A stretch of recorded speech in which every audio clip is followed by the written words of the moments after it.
Did you know that the numbers you use every day, the very concept of a hospital, and even the first university, all have roots in a time and place you probably didn't learn much about in history class? Today, we're pulling back the curtain on the Islamic Golden Age, a period of astonishing innovation that shaped the world we live in. Forget what you think you know, because we're about to uncover the hidden geniuses who laid the groundwork for modern science, medicine, and philosophy, from roughly the 8th to the 14th century. While much of Europe was navigating the early Middle Ages, a vibrant intellectual revolution was blossoming across the Islamic world, stretching from Spain all the way to Persia. This wasn't a happy accident. It was fueled by a culture that deeply valued knowledge, epitomized by the Quranic emphasis on learning and the famous saying attributed to the Prophet Muhammad, "Seek knowledge, even unto China." At the heart of this incredible era was the city of Baghdad and its legendary House of Wisdom. Imagine a place that was a library, a university, and a translation institute all rolled into one. Scholars from diverse backgrounds, Muslims, Christians, Jews, collaborated, united by a common language, Arabic, and a shared passion for discovery. They weren't just preserving ancient Greek and Roman texts. They were critically analyzing, challenging, and building upon them. This synthesis of knowledge from different cultures was the supercharger for innovation. Let's talk numbers. You've heard of algebra, right? The word itself comes from the Arabic algebra, from the title of a groundbreaking book written in the 9th century by a Persian mathematician named Al-Khwarizmi. He wasn't just solving equations. He was creating a systematic way to solve for unknown variables, which is the very essence of algebra. His work introduced the Hindu-Arabic numeral system, the same 0 through 9 we use to date, to the Western world. Can you imagine doing math with Roman numerals? Thanks to Al-Khwarizmi, you don't have to. His name even gave us the word algorithm. So, the next time your phone suggests a video, you have a 9th century Baghdad genius to thank. But the innovation didn't stop with math. Let's step into the world of medicine. While medical practices elsewhere were often rudimentary, cities like Baghdad, Cairo, and Cordoba had established advanced hospitals, all by Maristans. These were not just places for the sick to rest. They were complex institutions with separate wards for different illnesses, surgical units, outpatient clinics, and even psychiatric wards. They were teaching hospitals, training the next generation of doctors, and they were open to everyone, regardless of their wealth, religion, or background. One of the titans of this medical world was Ibn Sina, known in the West as Avicenna. His monumental work, The Canon of Medicine, was a 14-volume encyclopedia that systematically compiled all known medical knowledge of the time. It was so comprehensive and authoritative that it became the standard medical textbook in both the Islamic world and Europe for over 600 years. He championed evidence-based medicine, pioneered clinical trials, and detailed the contagious nature of diseases like tuberculosis, ideas that were centuries ahead of their time. And what about seeing the world literally? Let's talk about Ibn al-Haytham, or Al-Hasan.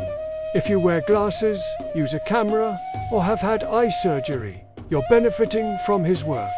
Considered the father of modern optics, he was the first to correctly explain how vision works.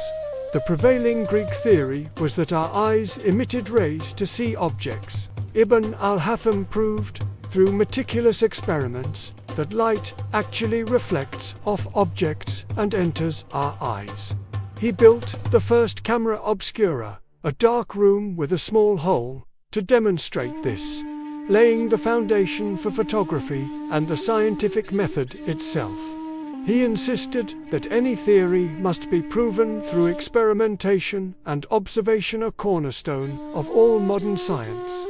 This age of genius wasn't just about science and medicine. It was an era of incredible engineering and artistic feats. Consider the Abbasid inventor brothers, the Banu Musa, who, in the 9th century, published the Book of Ingenious Devices. This wasn't science fiction. It was a manual for building over 100 automated devices, including self-operating fountains, a flute that played itself, and even a programmable robotic waitress that could serve drinks. These were the early ancestors of modern robotics and automation. Then there's the story of Abbas ibn Firnas, a 9th century inventor from Al-Andalus, modern-day Spain. A true polymath, he designed a water clock, created a way to manufacture colorless glass, and even built a planetarium in his home where planets moved and visitors could see stars, clouds, thunder, and lightning. But his most famous feat, he constructed a flying machine with wings made of wood and feathers. According to historical accounts, he flew from a cliff, stayed airborne for several minutes, but had a rough landing because he forgot one crucial detail for stabilization. While not a complete success, it was one of humanity's earliest recorded attempts at controlled flight, 1,000 years before the Wright brothers. The intellectual curiosity of the age extended to the social sciences as well. In the 14th century, the scholar Ibn Khaldan wrote the Muqaddimah. In this astonishing work, he examined history not as a mere collection of events, but as a science governed by its own principles. He analyzed how societies rise and fall, the impact of economics on politics, and the dynamics of group solidarity. He is now widely regarded as one of the fathers of modern sociology, historiography, and economics. So, why isn't this common knowledge? Why are names like Al-Khwarizmi, Ibn Sina, and Ibn al-Haytham not as famous as Newton or Galileo in many Western classrooms? The reasons are complex, involving centuries of shifting political powers, cultural biases, and the narrative of history often being written by the victors. The gradual decline of the Islamic Golden Age, coupled with the European Renaissance, which drew heavily, and often without credit, from these Arabic translations, meant that the origins of many Western ideas were obscured. But acknowledging these contributions isn't about rewriting history to diminish the European Renaissance or the scientific revolution. It's about completing the story. It's about understanding that human progress is a relay race, where the baton of knowledge is passed from one civilization to another. The Islamic Golden Age was a crucial runner in that race, preserving ancient wisdom and then sprinting forward with breathtaking innovations of its own, passing a much heavier, more valuable baton to the future. The legacy of this era is all around us. From the coffee you drink first, cultivated and traded commercially in Yemen, to the instruments in an operating room, to the very structure of our universities, which were modeled after early institutions like the University of Al-Qarawiyyin in Fez, Morocco, founded in 859 by a woman, Fatima al-Fihri.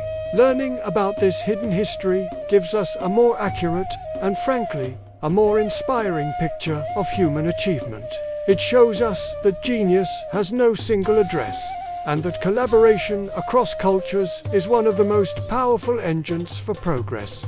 So next time you solve an equation, look through a camera lens, or just wonder about the world, take a moment to remember the brilliant minds of the Islamic Golden Age, the giants on whose shoulders we all stand. Thanks for joining me on this journey back in time. If you found this as fascinating as I do, please hit that like button and subscribe for more hidden histories. Let me know in the comments which of these geniuses surprised you the most. See you in the next video.